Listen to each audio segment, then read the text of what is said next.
What's up everyone, welcome back to the channel. Boozer here. Thanks for joining me today.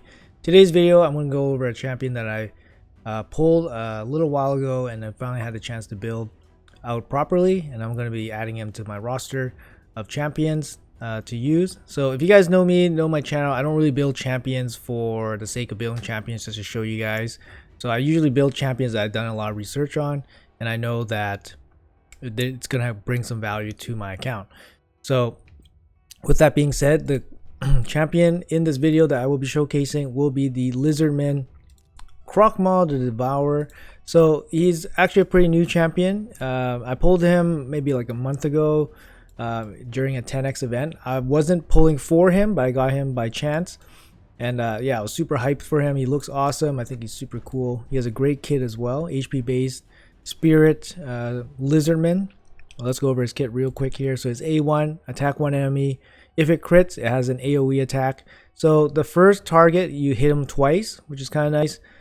4 books into damage, not the best value for it. Decent multipliers, not insane, but decent. A2, Gnashing Bog. 4 turn cooldown down to 3 with books. 20% damage. Attacks all enemies. Places a shield on himself only, and then which is equal to 20% of the damage inflicted, and then heals the champion by 10% of the max HP for each critical hit. So assuming you build him with 100% crit, he can heal himself for up to 40% HP, assuming he doesn't weak hit. The shield is on himself only. So initially when I read this, I read it as shield on the whole team, so that was a mistake, but it's just shield on himself. But he does have a huge heal on himself as well. So this move is actually really strong. It's really hard to kill this champion after he uses this because the heal is so massive, and then obviously his shield's going to be quite large as well. So I think it's a great move. His A3, 4 turn cooldown down to from 6 when fully booked. Apex Predator, places increased crit rate, increased crit damage on the full team for 3 turns, which is a little bit different. Usually you see 2 turns, but this is 3 turns, and then it grants an extra turn. So effectively you have full uptime on increased crit rate and crit damage. At least, yeah, you're gonna have basically full uptime because this is gonna be down to a 4 turn cooldown, and then it gets an extra turn. So effectively like a 3 turn cooldown for a 3 turn buff. Yeah, and this is just gonna help your team do some more damage. His passive makes him quite unique. Voracious Hunger. Whenever this champion attacks, decrease the target's attack or defense by 5%, as well as accuracy or resistance by 5%, up to 30% stacking. So initially I read this as you can decrease attack, defense, accuracy, and resistance, but we clarified this with Plarium, and it's actually attack or defense, and then it doesn't really swap. So after it depends on which one is the higher one, right? So if your enemy has higher attack, you can decrease the attack up to 30%, and then that's it. You don't decrease the defense at that point. So it has to be one or the other, so accuracy or resistance. I think most PvE content is probably like high attack, high accuracy, so then you would just decrease attack, decrease accuracy. Not always the case, but of course some exceptions and so forth, but it's still a very good passive, boosting your survivability or power of your whole team. Base stats very reasonable, 22k HP based champion, 102 speed with big increased crit damage here. So for me, I'm going to be using him in Hydra. You could definitely use him for a nuker in Savage Gear. He's actually very reasonable for damage, but I think he will shine in Hydra, and it makes the most sense to put him in either Savage for Hydra or put him in Hex or Provoke Gear. The reason why is because he has multiple AoEs on all his skills, and he'll consistently place things like Provoke, like Hex. For me, I didn't have many Hex champions, and I didn't have a single Hex set, so I did take some time to farm some Hex gear. So my Hex gear is not the best, but I did farm some Hex gear and I put it on Krok Mar here. And yeah, so I'm going to go over the stats here on some of the gear. Like obviously you're looking for a crit rate, crit damage, and then you're looking for HP and speed. You don't need accuracy on this guy. You don't need resistance on this guy. So Some of these pieces obviously aren't super good because I just literally farmed them up. And then, but you kind of get the idea. My accessories are just horrendous. Look at this ring, horrendous. These are kind of like the best I got though. This is a decent amulet though. But yeah, total stats here: 86k HP, 216 speed, crit cap, 276 crit damage. Don't need accuracy, don't need resistance. Defense is reasonable. He has decent base defense, so it's not too hard to build him up with some defense. Mine is fully booked. He does extra damage with books, and of course the cooldowns are very nice. So he also doesn't require too many books. If you can skip his A1, go ahead, but you want his A3 and A2 for sure booked down.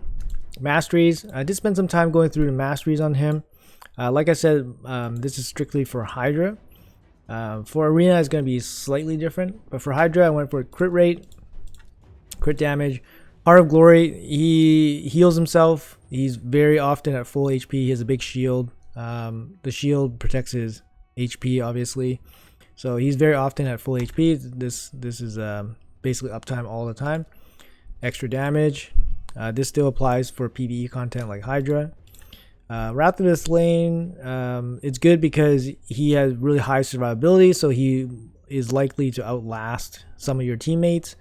So some extra damage here from Wrath of the Slain, A1 damage, and then Helm Smasher. So the reason for Helm Smasher over like War Master, for example, you can definitely use War Master, but I believe Helm Smasher actually deals more damage on the lower difficulties, whereas War Master deals more damage on the higher difficulties because it scales up for damage. Similar to how like max HP champions will be worse in like normal hard versus like Nightmare and Brutal. So just something to consider. I went with Helm Smasher here. If you're going for arena build, you probably want to take Kill Streak, and then you'll probably still end up with Helm Smasher anyways. So this is probably pretty close to some kind of arena nuker build as well. I went with support. You can definitely go with defense and then down to retribution, but I went with support for extra HP, extra shield, turn meter when a buff expires. So he does cast some buffs, like his crit rate, crit damage, and then his shield. So they do expire. He does have a hex set on, so he has additional. Oh, sorry, that's a debuff. That doesn't work. But yeah, so shield, crit rate, crit damage. So chance to get some extra turn meter, extra shield, and then here, you know, extra big AoE slams, and then lasting gifts to extend some of his buffs. All right, so I think these masteries should work quite well for him. So we're gonna jump into my Hydra runs with him, and then I'll go over some of the gameplay there. All right, so this is the team I kind of put together with Krok Mar. I have him in the lead to get boosted by Shamael, so he gets more and more damage. It's a very kind of like safe-ish build, safe-ish team. This is on hard difficulty just to show how much damage he kind of does. And then the damage dealer that I chose opposite of him was Artak, just because Artak deals like a steady amount of damage. He doesn't do like insane damage, so I didn't want to use like a champion like Var or Turval or something that just does insane damage. So I just wanted to pick a champion that would do consistent damage, and Artak does quite a good job of that. We have Lady Kimmy for increased speed, decreased speed. We have Ugo for AoE decreased defense and the block buffs. Bivol just does a bunch of stuff. He does the provokes as well as a AoE leech, and then the AoE shield, keep everyone alive. Shamael's another damage dealer, and then he obviously counters the Head of Torment. Can this team be improved? Of course, but it's kind of just like a basic team just to showcase the crocodile here. So let's get this one going.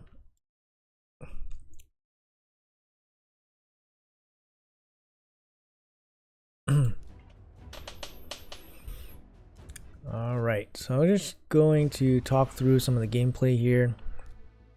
So AoE decrease speed, and then we're gonna go with the buff first,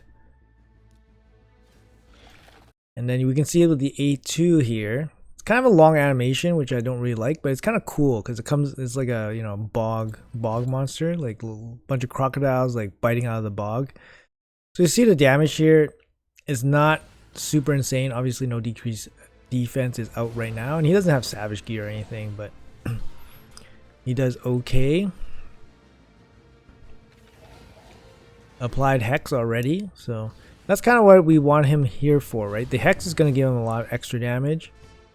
And here's his A1. So with his A1, make sure you guys keep in mind to attack heads that are not strong affinity, obviously. But sometimes you do forget, and then if you attack like a strong affinity head, you might not get a crit, which means you might not get the second attack. So just keep that in mind.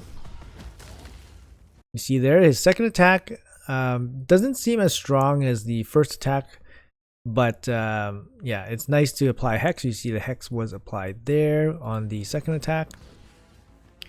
Very, very nice. He's getting boosted for more uptime on his attacks and buffs. Team's doing his thing. Yeah. You got 68, and then you got 41. Less damage on the AoE. But yeah, for Krok Mar, he's basically just a damage dealer. He does good damage, not insane damage. If you put him in hex gear, he's gonna do more, more damage, but still not insane damage. So he's gonna be hard to use as a DPS, number 1 DPS, I guess, or a DPS to carry your team. So you definitely need another DPS, or or 2 mediocre DPS, or 1 stronger DPS, for example.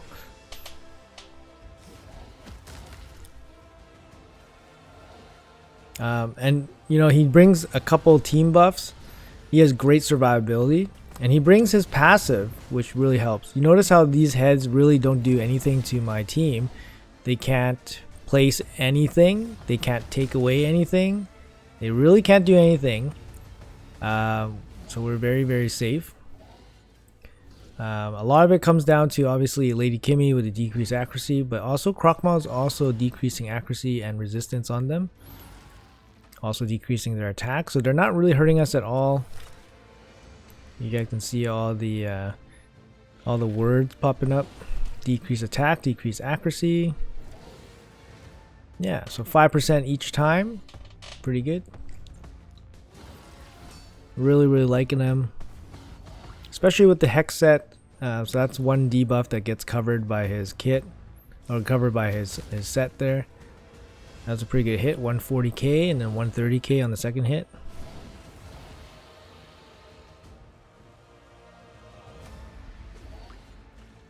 But yeah, overall he's still just a damage dealer. Like, he's not going to bring as much to some teams. He doesn't bring like speed down, speed up, no turn meter stuff, no cleansing. But yeah, he has great survivability himself, and he provides some offensive buffs for your team, and some support from his passive. I would be interested to see how he performs in higher difficulty even. He might actually perform better, because his passive will be decreasing larger amounts of stats off the Hydras, since they have more stats obviously in the higher levels.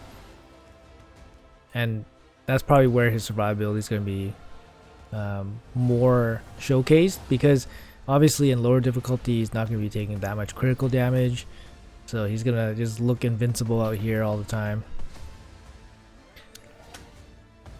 But yeah, anyways, so I'm going to speed through this run. We'll check it out at the end. I think we're good for the gameplay part of it, so let's check it out at the end. We'll be right back.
All right, so the run ends kind of prematurely at 43 million. You guys might notice that I basically set it on auto about 2/3 of the run in, and then I just said, okay, I'm not going to watch it anymore. And then for some reason, the head of decay started getting loose, and then the head of wrath came out and didn't have block buffs on, and then just one shot my Shimeo. So it's just like, yeah, as soon as I turned the auto on, then the run went really south. But here's the breakdown on the damage breakdown. So we got Krok Mar here with 14 million, Artak with 12 million. So Krok Mar with Hex is doing better than Artak. Shimeo here, Ugo with just War Master, so Bivol with the Brimstone, of course. Krok Mar's Hex would probably give him more damage and more value if Artak was like just like a damage dealer, like for example, like you know, Harma or Turvold. So the Hex damage would be even more damage. But here, like, Krok Mar deals quite decent damage relative to Artak. And yeah, he healed for a bunch. Look how much he has, like the max heals, max shields, of course. Their survivability is very, very good. Let's go over this team real quick if you guys are interested. All right, so here's my Artak. He's my Ice Golem Hard 9 solo farmer. He's in good gear. Some of my best regen gear on my account. Just so he can do Ice Golem hard, obviously. But yeah, it's my Artak. Here's my Lady Kimi. She's nothing really special, just kind of fast with accuracy. Bivol, he has resistance. So if you guys watch my Bivol Hydra video, he needs resistance because he has a move that places strengthen on himself. So he's actually going to be a target for mischief once in a while. He needs a lot of stats. So accuracy, good HP, good speed. Speed is very important, of course. And then here's my Krok Mar and Hex. We showed him earlier. Total stats, he has some damage, Hex. And then Shimeo's in Relentless. Nothing special, just fast, relentless. Ugo also in Relentless. Generally, what I found is, like, if you don't have like a dedicated healer, or if your roster is really thin, like here we have like Bivol and Leech and Shields. But if your roster is pretty weak, for champions like Ugo that don't really do much damage, like she has War Master on, but if they don't do much damage, it's probably better to give them like some kind of like self-healing set, like Immortal or Guardian or Regen, just so they can keep themselves alive. I find often in some fights, like obviously her cleansing heal is not enough, and then because sometimes she doesn't get the attack off, she won't be able to heal by herself. Like, yeah, without Leech, she won't be able to heal herself. So giving her like a healing set definitely would be helpful. But yeah, so this is basically the team. Like I said, it's a very basic team. It can be improved upon very easily. But yeah, we're gonna bring it back here to Krok Mar the Devourer. What do I think about this champion? I think he's, I've had kind of limited gameplay on him, but I'm really excited to keep playing with him. Like I said, he covers being a damage dealer. Don't have to worry about his survivability. And he brings other utility as well, boosting damage for your team, as well as increasing survivability and other support stats that he can bring down. So very, very good champion. I'm going to be using him probably pretty regularly. And of course, he looks super badass too. Look at those little claws. You got 3 claws here. Are there any fingers under these claws, or what? Are there fingers under them? Let's see. Or are they just claws? I can't see. It looks like just claws. This poor guy lost 3 fingers. Dang. Anyways, guys, appreciate your time as always. Thank you guys so much for watching. If you guys have Krok Mar, don't be shy. He's definitely very, very solid champion. Can be used in many, many areas. Yeah, I mean, even something like a stun set wouldn't be too bad for like wave and progressing through the game. Like his AoEs, multi-hit AoE, very, very good. So but yeah, hopefully you guys enjoyed the video. Let me know in the comments below what you guys think about my builds and Krok Mar the Devourer. Appreciate your time and thank you. See you guys in the next video.